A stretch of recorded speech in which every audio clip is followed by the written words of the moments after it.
Hi കൂട്ടുകാരെ, welcome back to ഗണിത മധുരം ചാനൽ. അടുത്ത ചിത്രവുമായിട്ടാണ് ഞാൻ വന്നിരിക്കുന്നത്. നമുക്ക് ഈ ചിത്രം എങ്ങനെയാണ് വരയ്ക്കുന്നത് എന്ന് നോക്കാം. ഞാൻ ഇവിടെ ഏതായാലും 9 സെന്റിമീറ്റർ എടുത്തിട്ടാണ് വരയ്ക്കുന്നത്. അതുകൊണ്ട് ഔട്ട്ലൈൻ നമുക്ക് സ്കെച്ച് പെന്നുകൊണ്ട് തന്നെ വരയ്ക്കുകയാണ്. 9 സെന്റിമീറ്റർ ആവുമ്പോൾ ചിത്രം കുറച്ച് വലിപ്പം ഉണ്ടാവും. അതുകൊണ്ടാണ് 9 സെന്റിമീറ്റർ എടുക്കുന്നത്. ഇനി എടുക്കുന്നത് നമുക്കറിയാം, ഇത് സമഭുജ ത്രികോണമാണ് നമുക്ക് കിട്ടേണ്ടത്, ഇക്വിലേറ്ററൽ ട്രയാങ്കിൾ. അതുകൊണ്ട് തന്നെ ഒരു വശം അളന്ന് കോമ്പസിൽ എടുക്കുകയാണ്. കോമ്പസിൽ എടുത്തതിന് ശേഷം മൂന്നാമത്തെ ബിന്ദു കണ്ടെത്തണം. അതിന് വേണ്ടിയിട്ടാണ് നമ്മളിങ്ങനെ ചെയ്യുന്നത്. അത് കണ്ടെത്തി കഴിയുമ്പോൾ നമുക്കത് സ്കെച്ച് പെന്ന് കൊണ്ട് തന്നെ മാർക്ക് ചെയ്യാം. ഇത് ചിത്രങ്ങളൊക്കെ വരയ്ക്കുമ്പോൾ നമ്മളെ സംബന്ധിച്ച് പഠിച്ച് ക്ഷീണിച്ചിരിക്കുമ്പോഴോ ടയേർഡായിട്ടിരിക്കുമ്പോഴോ ഒക്കെ നമ്മൾ ചെയ്യുക. അപ്പം നമ്മളുടെ മനസ്സിന് ഒരു ആനന്ദമാണ് ഉണ്ടാവുക.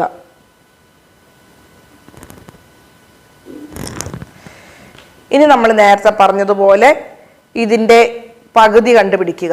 പകുതി, ഓരോ വശത്തിൻ്റെയും പകുതി കാണുക. അതിനു വേണ്ടിയിട്ട് സ്കെയിലിൽ 4.5 സെൻറ്റിമീറ്റർ ആണ് നമ്മൾ എടുക്കേണ്ടത്. നമ്മളുടെ അളവുകൾ കൃത്യമായാൽ മാത്രമേ നമ്മളുടെ ചിത്രവും കൃത്യമാവുള്ളൂ. കണക്കിന് ഏറ്റവും കൂടുതൽ വേണ്ടത് കൃത്യതയും സൂക്ഷ്മതയുമാണ്.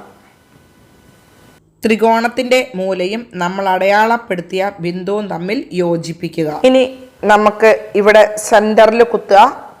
സെന്ററിൽ കുത്തിയതിന് ശേഷം ഒരു സമഷഡ്ഭുജമാണ് വരയ്ക്കേണ്ടത്. അതിനായിട്ട് ഇവിടെ മാർക്ക് ചെയ്യുക. മാർക്ക് ചെയ്ത ശേഷം നമ്മൾ ഈ സമഷഡ്ഭുജത്തിൻ്റെ വശങ്ങൾ എല്ലാം കൃത്യമായി യോജിപ്പിക്കുക. സ്കെച്ച് പെൻ ഉപയോഗിച്ച് യോജിപ്പിക്കാവുന്നതാണ്. ഇനി നമുക്ക് ചെയ്യേണ്ടത്, നമുക്ക് സമഷഡ്ഭുജം കിട്ടി.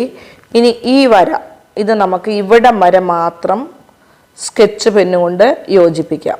ഇതേപോലെ 3 മൂലയിലും യോജിപ്പിക്കുക.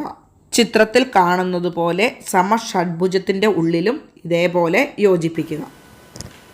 ഇപ്പം നമ്മളിത് വരച്ചു കഴിഞ്ഞു. ഇനി ആവശ്യമില്ലാത്ത വരകൾ നമുക്ക് മായ്ച്ചു കളയാം. ഇപ്പോൾ കൂട്ടുകാരെ കണ്ടില്ലേ ഈ ചിത്രം? ഇനി ഇത് ഇവിടെ ഒരു ലൈറ്റ് ഷെയ്ഡ് കൊടുക്കുക. അതേപോലെ ഇവിടെ ലൈറ്റ് ഷെയ്ഡ് കൊടുക്കുക. ബാക്കിയെല്ലാം നിങ്ങൾ കളറ് ഡാർക്കായിട്ട് കൊടുക്കുക. കൊടുക്കുമ്പോൾ നമുക്ക് ഇതാണ് വരുന്നത്. ഞാനിത് കളർ ചെയ്തിട്ട് ജസ്റ്റ് ഒന്നുകൂടി കാണിച്ചു തരാം. ഇപ്പം കളറൊക്കെ ചെയ്ത് വളരെ മനോഹരമാക്കി. എന്തൊരു സന്തോഷമാണെന്നറിയാവോ. ഇത് പിന്നെ കളറൊന്നും വേണമെന്നൊന്നുമില്ല. നിങ്ങൾ പെൻസിൽ കൊണ്ട് നല്ല ഭംഗിയിൽ ഷെയ്ഡ് ചെയ്യാം. നല്ല രസമായിട്ട് കിട്ടും. ഇപ്പം ഞാൻ ആ കളർ കൊടുത്തു എന്ന് മാത്രമേ ഉള്ളൂ. അടുത്ത ചിത്രവുമായിട്ട് അടുത്ത വീഡിയോയിൽ കണ്ടുമുട്ടാം. Love you all. ബൈ.